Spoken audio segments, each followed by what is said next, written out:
Why be easy when you can just die?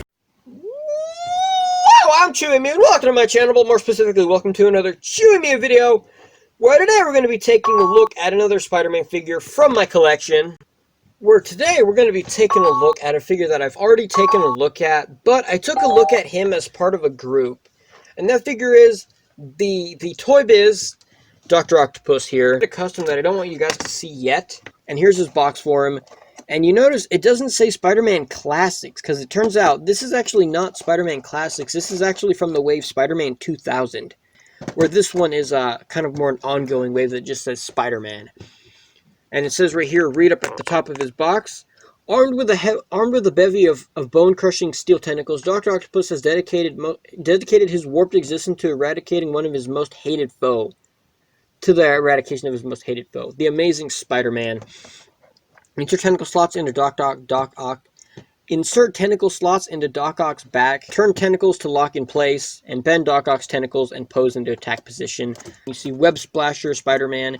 So that's actually using a 90s Toy Biz body. It's like a more superposable 90s body. And like that weird spider. It looks more like an octopus kind of water thing here. You can see the look on his face right there. You can see his face just looks different. How the hair on this one is different color compared to that. It's kind of hard to tell. The mouth is open different as well. This one looks more like he's like, ah! The other one looks more like, ah! He doesn't look as awkward because it looked like he just went from just his stomach to pelvis here.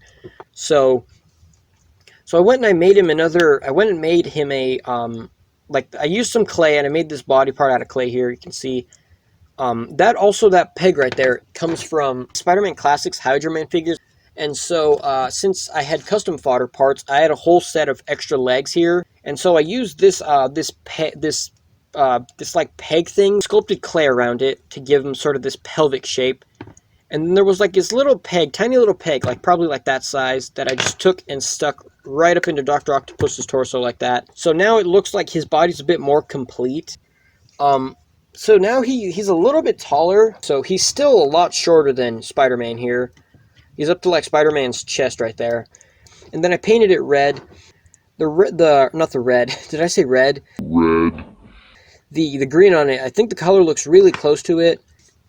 Yeah, the tentacles on this guy, well, mine, because all the work I've done to him, they stand up good. Like they don't fall limp. Because on the original one, if you had him like this, all of his tentacles would just be limp, hanging on the ground. And obviously that's kind of dumb, because if you pose his tentacle like to grab Spider-Man like this, you would have his tentacle end up flopping down like that. And that just looks kind of bad. So I customized them by wrapping this wire around his back. I think my mom actually did this for me when I was younger. And I super glued some pipe cleaner here. I repainted it. And so I recently went and I repainted this silver here. His tentacles were sort of like a discolored kind of darkish gray that looked kind of faded and worn out. So I took some silver paint. I mixed a little bit of silver paint with some black, because the silver paint was like pretty much white, and then I just went and I repainted his tentacles here, painted the wire and stuff, so now the tentacles look much more glossy, more metallic color. If you were to show someone that never saw this toy without it, you would be like, oh yeah, that torso part he has by default. Originally, I was trying to make this all the way thick so that it would look like it matched his torso, so it looked like, because you see with Spider-Man here, this is my prime example, his waist and his pelvic area are like the exact same. They're the exact same size, so it just smoothly transitions to. It doesn't look like, whoops, smaller or like, whoops, bigger. For example, we have Spider-Woman here, where the pelvis area, from her waist to the pelvis, it gets a lot bigger. Like the pelvis is a lot thicker compared to her waist. And Dr. Octopus kind of has like a little bit of opposite. His upper torso, his stomach, because this technically is still part of his, like, the lower stomach and then the pelvis here. That's why it has, like, this T-shape to it. But overall, I think this custom makes the guy look better. Repainting it, doing all the super... I also super glued his tentacles to his back. Actually, when I was little, my mom did all of that work for me. She super glued his back together, or super glued the tentacles in, because the tentacles would also fall off.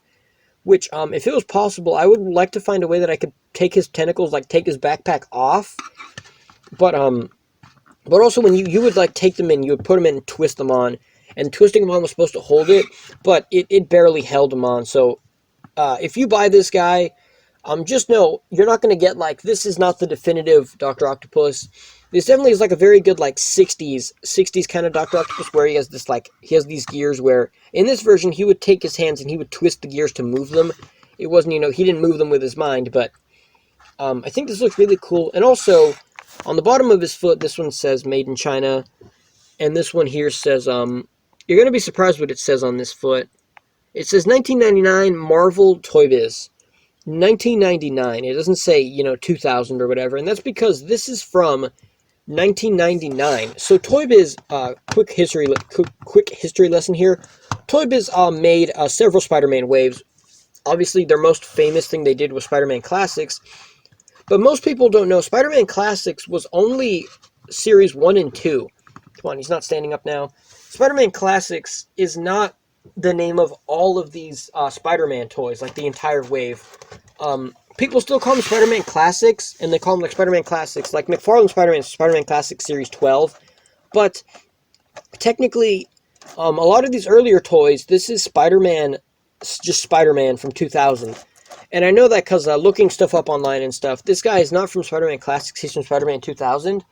And that's why his foot says 1999, because the weird thing is Spider-Man Classics started in 1999, and then it ended in like 1994, something like that. But yeah, so that's all for this video. If you liked it, be sure to let me know. Also, really quick, his articulation here is the head rotates all the way around. Mine does kind of rock a little bit back and forth, because it's kind of loose from all the surgery I did cutting him open. The arms rotate all the way around. They go up about 90 degrees. He has single bend in the elbow, and rotation here in the wrist here. Actually, you can still even see, they still even put, like, sculpting on his hands. You can see, like, the wrinkles on his hands and his fingers here. You can see the plastic mold here. Plastic parts sticking up there where, like, they molded it together. But you can see, like, the little wrinkles, like, all these little, like, wrinkles. I don't know what the name of these are, but these, like, wrinkles you have on your palms and on his fingers, too. You have, like, the bends here. Still put all that work there. The trench coat has, like, this nice wash, and it's all very, like, sculpted on. His torso... Originally, his torso just has a rotation in the waist here, which this one still does. But originally, he just had this one rotation here. But now, because I customized it, he has a rotation. He has two rotations in his waist. His legs kick up. That one kicks up, like, really high. That kicks up higher than some like, modern day or, like, some later Toy Biz legs. Kicks up all the way. Doesn't go back. He can't do the splits, though. And this leg kicks up only about 90 degrees. Doesn't kick up all crazy high. Single bend in the knee. And a rotation in his, or hinge in his foot. Also, his knees bend in different directions, so even when you bend both of his knees, they don't go straight back. This one goes straight back, that one goes kind of like angled, so that's pretty cool too. So his legs aren't just, one face direction, that's pretty nice.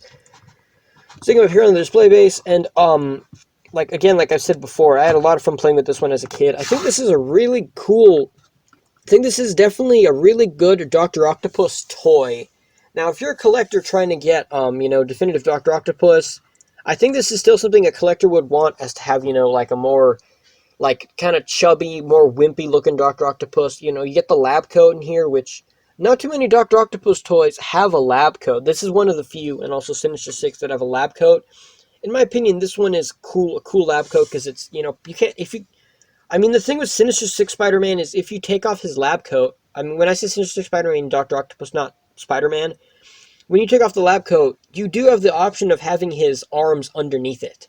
Like, you do have his arms underneath it. So what I think would be the definitive version of this guy would be, you take this body, you take his head, his torso, his legs, and then you take the Sinister Six Dr. Octopus, take his arms and his trench coat and put them on. And because that way you can have this belt. So that way you have, Dr. Octopus with a belt, a better looking head sculpt, and better paint too. You take the other one's arms, and then you take the coat. That way, if you take the coat off, you still have his belt here. And I think that would look pretty cool. But yeah, so that's all for this video. If you liked it, be sure to let me know.